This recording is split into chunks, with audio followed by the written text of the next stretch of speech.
बच्चों, आज हम हिंदी पाठ्यक्रम में संकलित फीचर, रिपोर्ट और आलेख की चर्चा करेंगे। यह फीचर क्या होता है, किस तरह लिखा जाता है, उसका स्वरूप क्या है, इस संबंध में हम बात करेंगे। तो फीचर यह एक तरह से कहें कि ये कोई भी समकालीन घटना पर किसी भी विशेष परिस्थिति में या विशिष्ट जानकारी को हम जब सचित्र एवं मोहक तरीके से प्रस्तुत करते हैं उसे हम फीचर कहते हैं। फीचर वास्तव में आत्मनिष्ठ शैली में लिखा जाता है। फीचर में स्वबोध, हमने क्या महसूस किया, किस तरह से हमें प्राप्ति हुई संदेशों की, इस संबंध में घटना का जो विवरण है वह फीचर में किया जाता है। हम देखें तो फीचर मनोरंजक होना चाहिए। फीचर की भाषा मनोरंजक होने के साथ साथ उनके संदेशों में, संवादों में गहराई होनी चाहिए। फीचर एक रचनात्मक लेख है। फीचर एक सुव्यवस्थित लेख है और साथ ही साथ हम कहें आत्मनिष्ठ, यानी स्वयं के द्वारा लिखा गया।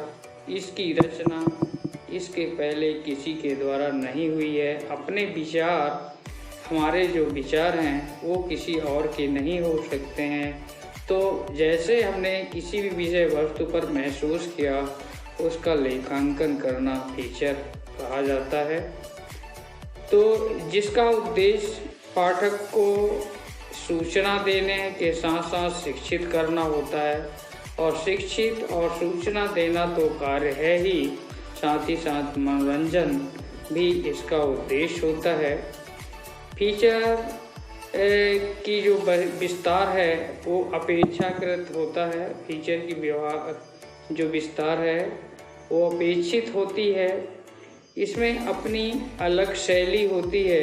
इसको लिखने के लिए हम किसी भी विषय पर फीचर जब लिखते हैं तो फीचर में जो विविधता होती है उस विविधता के विभिन्न अंदाजों को हम स्पष्ट करते हैं।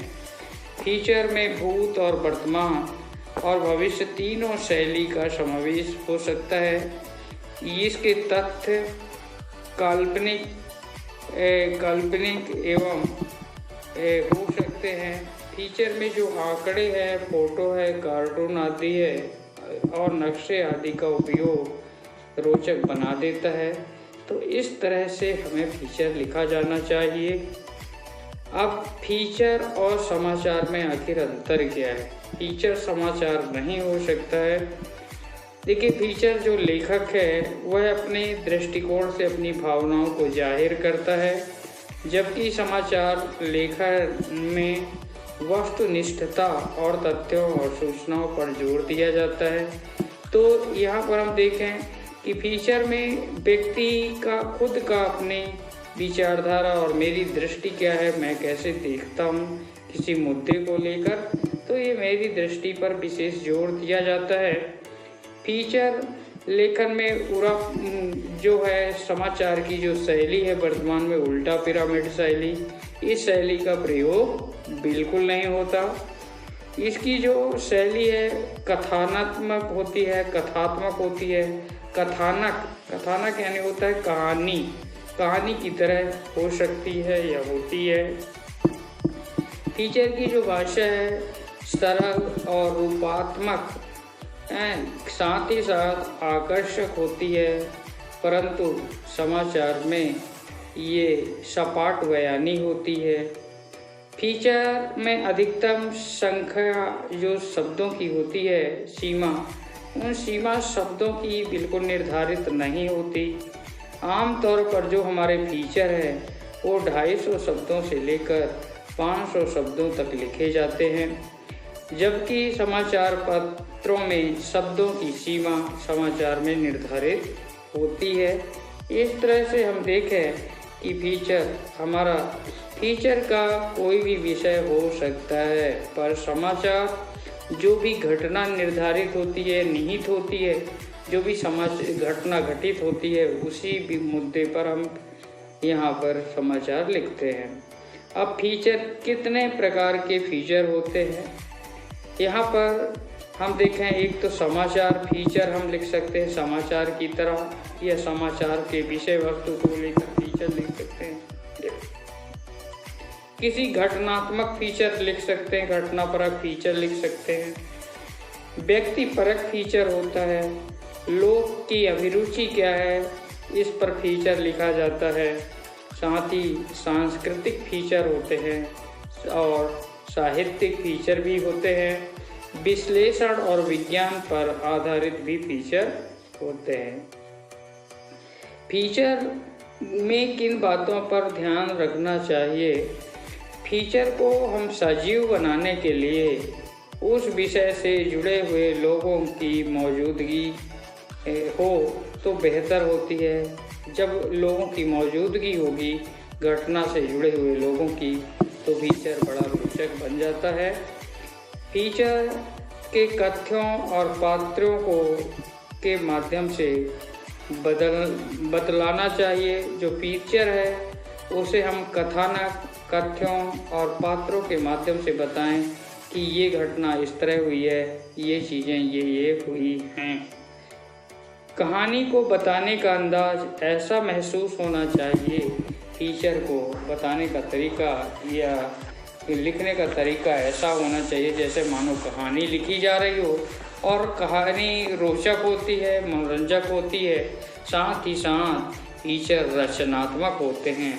और सृजन यानी होता है सृजनात्मक लिखना, लेख सृजन करना, लिखना, ये रचनात्मक लेखन होता है।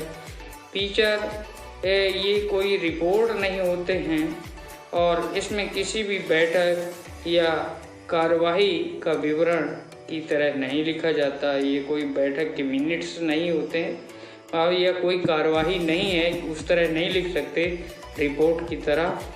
फीचर में कोई ना कोई उद्देश्य छुपा होना चाहिए और इस उद्देश्य से जुड़े हुए सभी प्रासंगिक सूचनाएं एवं तथ्य एक दूसरे से गुथे होने चाहिए।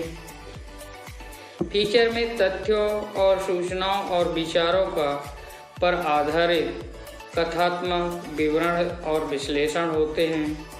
फीचर में कोई भी फीचर लिखने का व्यवस्थित या निश्चित ढांचा नहीं है, यानी फीचर शुरुआत करने का कोई फार्मूला नहीं है, किंतु हम प्रारंभ और मध्य और अंत में भी हम किसी भी तरह से कहीं से भी हम फीचर शुरू कर सकते हैं।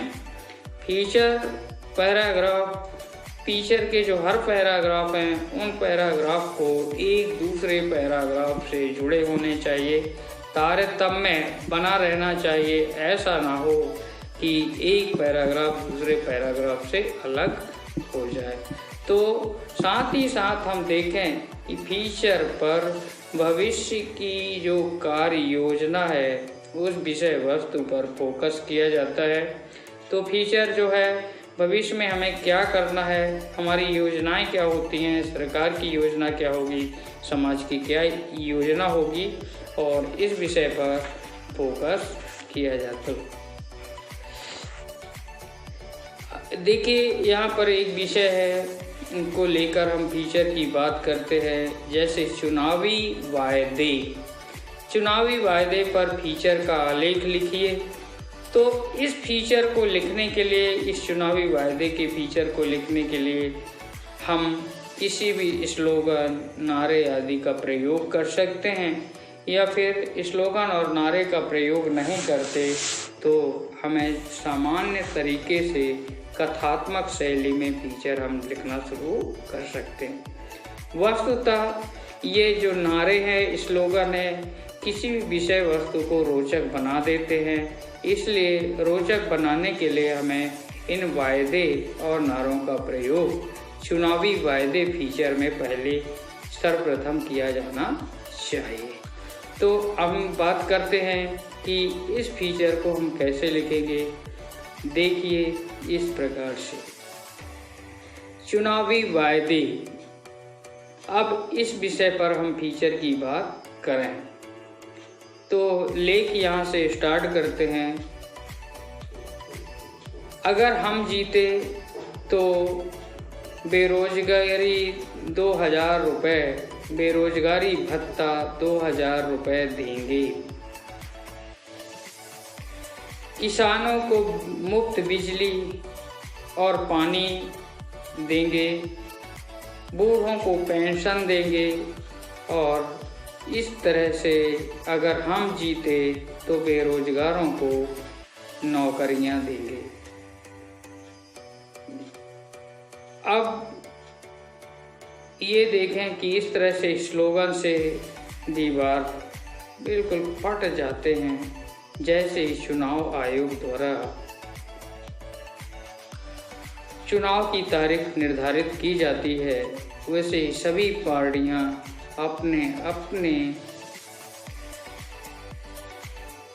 अपने लोगों को जिताने के लिए, अपने साथियों के जो मतदाताओं को रिझाने के लिए ये पूरा का पूरा जो तकनीक है अपनाते हैं। तो इस तरह से हम देखें, चाहे अखबार हो, टीवी हो, रेडियो हो या कोई भी साधन हो, हर तरह से मतदाताओं को अपनी ओर आकर्षित किया जाता है। और भारत जैसे लोकतांत्रिक देश में जहां हर 5 वर्ष में चुनाव होते हैं और चुनाव के पश्चात सरकार चयन करने का या चुनाव करने की जो योजना है आम जनता की होती है। चुनावी बिगुल बजते ही सभी पार्टियां सक्रिय हैं जिनका नैतिक और चारित्रिक मूल्य कई बार गिर जाता है और वे पूरी तरह से अपने मूल्यों की, अपने विचारधाराओं की सभी पार्टियां घोषणाएं करती हैं और जनता को लोक लुभावने वादे भी करती हैं। हर जगह रैलियां की जाती हैं, भाड़े पर जनता को भीड़ एकत्रित करके दिखाया जाता है और जन समर्थन किसकी तरफ ज़्यादा है यह बताया जाता है। अपने अपने क्षेत्र की समस्याओं से लोगों को वाकिफ होता है, जो प्रतिनिधि होते हैं वो परिचित होते हैं। अतः चुनाव प्रचार में इन समस्याओं को लेकर चुनाव प्रचार के दौरान इन समस्याओं को बड़े जोर शोर से उठाया जाता है और इसका हल करने के लिए कहा जाता है कि अगर वे जीतेंगे तो इस समस्या का हल वे कर देंगे।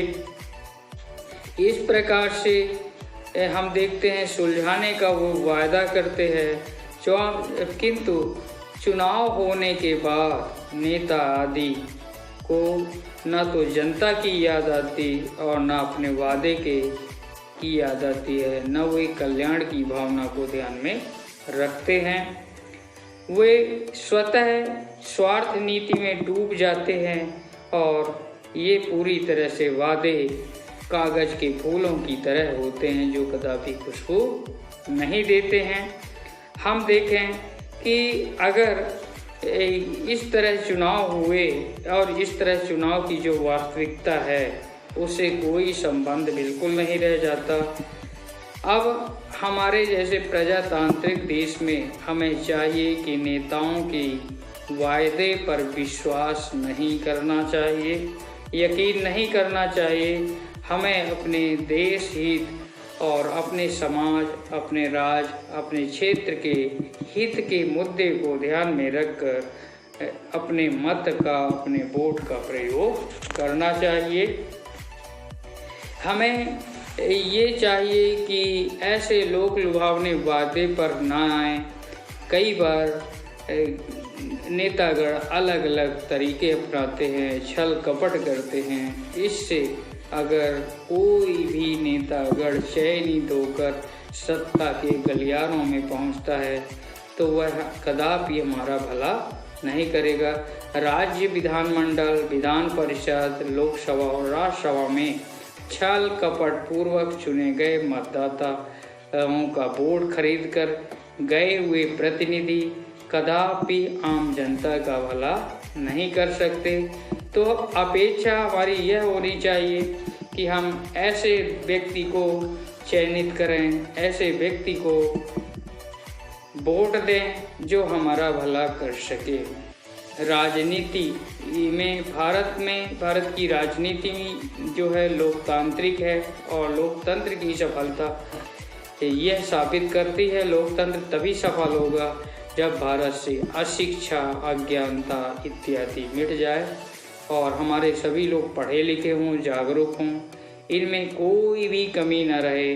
आदि से प्रारंभ यानी पहली पीढ़ी से लेकर या पहली श्रेणी से लेकर अंतिम श्रेणी तक बैठा हुआ व्यक्ति अपने अधिकारों को समझे, जाने, परखे और इस प्रकार से अपने अधिकारों का प्रयोग करे।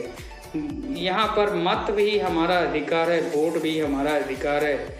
हम अपने इस मूल्य को पहचाने, अमूल्य वोट को पहचाने और सही व्यक्ति को ही अपना मत दें, जिससे भविष्य में लोक कल्याणकारी राज्य की संकल्पना की जा सके, अधिक से अधिक लोगों का कल्याण हो सके, अधिक से अधिक अच्छी योजनाएं बने और जिसका पालन हमारे लिए हो, जिससे हमें अधिक से अधिक सरकारी सुविधाएं या सरकार द्वारा योजनाओं का लाभ मिले। ऐसी कार्य योजना बनानी चाहिए। तो वायदे पर विश्वास ना करके बल्कि इन अच्छे लोगों, अच्छे प्रतिनिधि, अच्छे लोगों को चयनित करके विधानसभा और विधान परिषद या फिर लोकसभा, राज्यसभा आदि में भेजना चाहिए। तभी एक सफल लोकतंत्र स्थापित होगा, तभी हम भारत जैसे देश में एक बेहतरी की कल्पना कर सकते हैं। धन्यवाद।